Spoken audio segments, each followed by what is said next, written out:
Hello, my name is Julie Kenny and I chair the Wentworth Woodhouse Preservation Trust.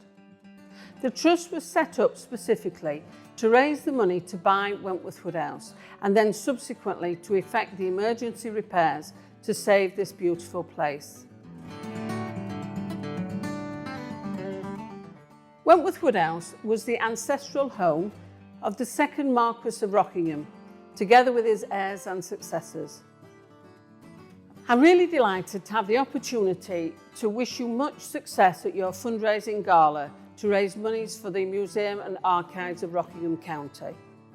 We wish you much success tonight and we really look forward to working in collaboration with you in the future.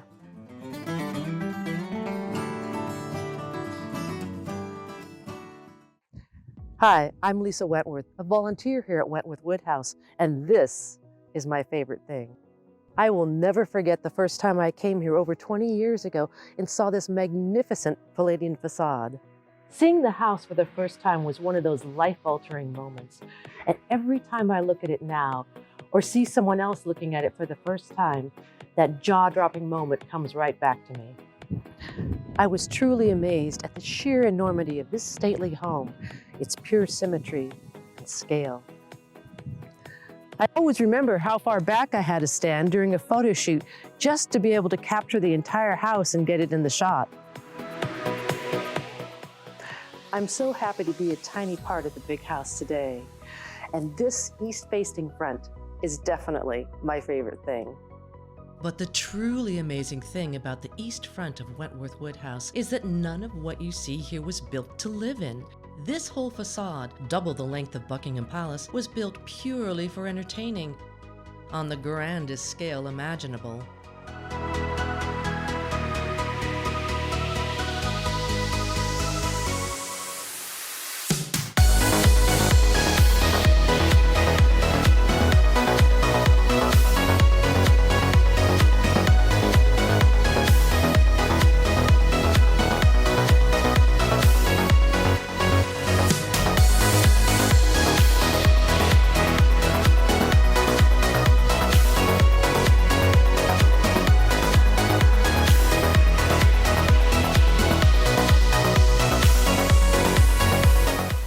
Attached to the back of this facade is another enormous house, and that's where the Marquis of Rockingham and their families actually lived.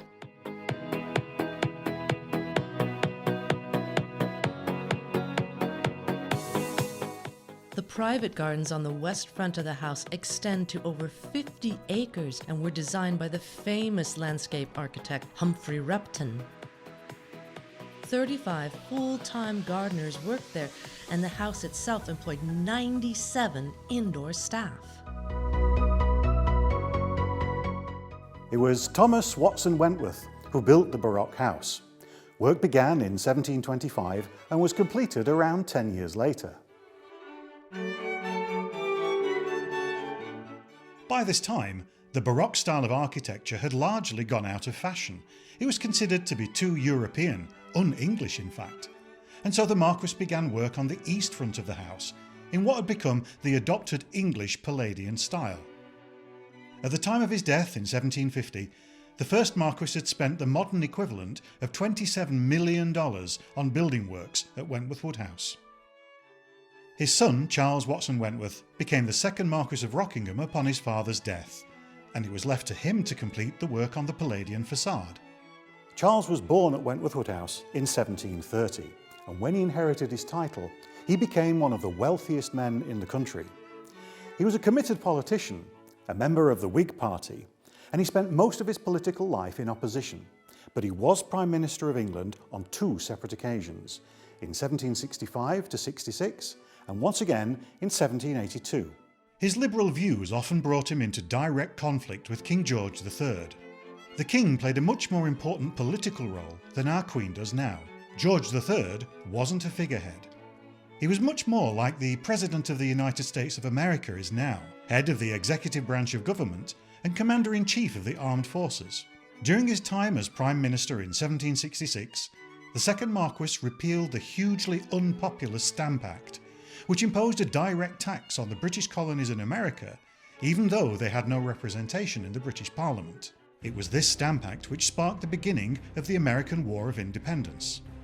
When the second Marquis took office again in 1782, he did so on condition that George III recognise American independence, and because of his support for the American colonists, the names Wentworth and Rockingham are far more familiar to people in the USA than they are back in Britain.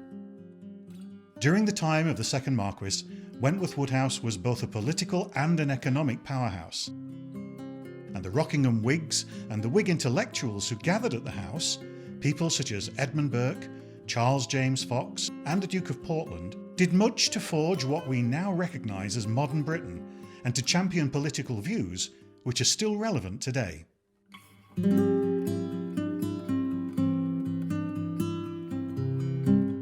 Charles Watson Wentworth died in 1782, long before the magnificent interiors of Wentworth Woodhouse were completed, so he never got to see the full realization of his vision.